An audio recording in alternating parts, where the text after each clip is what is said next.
Now we're ready to decode this mysterious shape. I know you've been waiting to see what this means, how it relates to the text in the Bible. This image of geese flying in formation is a great illustration of where we're heading.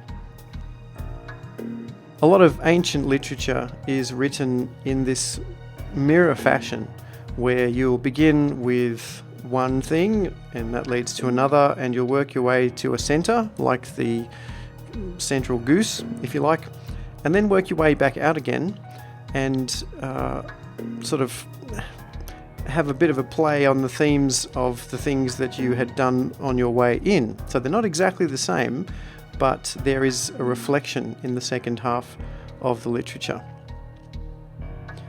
The central point is often called the thesis, and one way of identifying the author's main point was to identify the structure. Once you can see where the middle is, then you know what his main point is, and if we don't identify the structure, then there's a lot of stuff that we're going to miss out on. This method is called a chiasm, and that's a strange word, but it's one you're going to need to remember. Thesis you could probably forget. The reason it's called a chiasm is because of the Greek letter chi.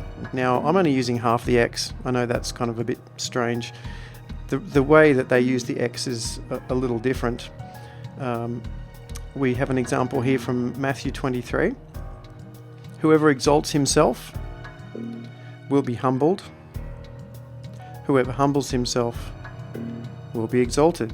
And you can see the lines of the X joining the corresponding ideas, but it's working from exaltation to humbling, and then from humbling back out again to exaltation. So that's another way of using the full X shape, but we're really only using one side of it, where, say, in this case, both of the uses of humility would be at the center.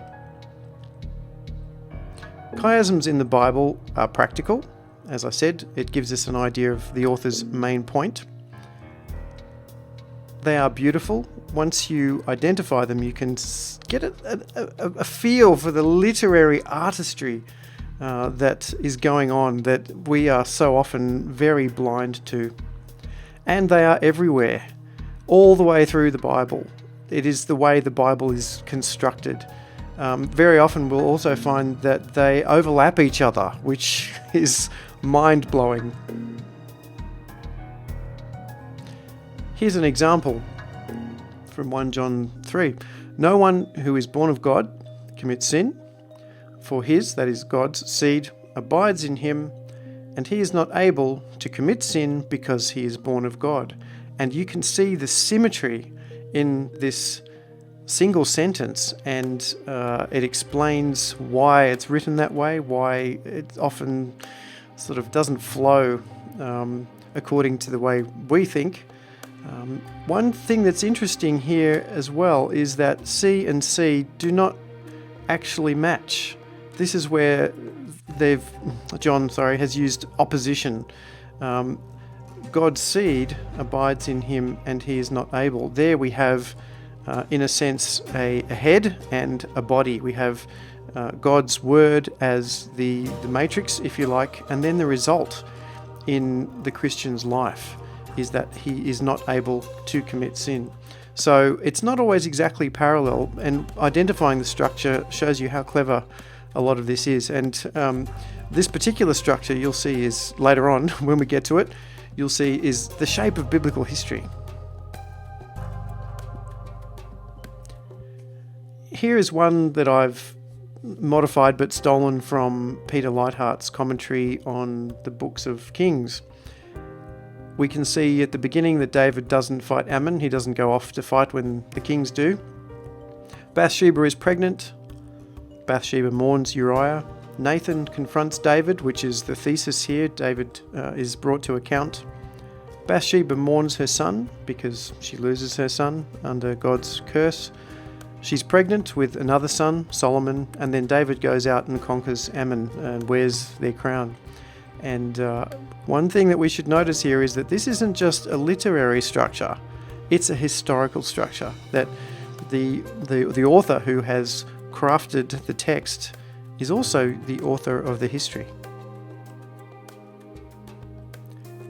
This particular chiasm is another progressive one. As we've seen, they not only mirror, but they do take you somewhere.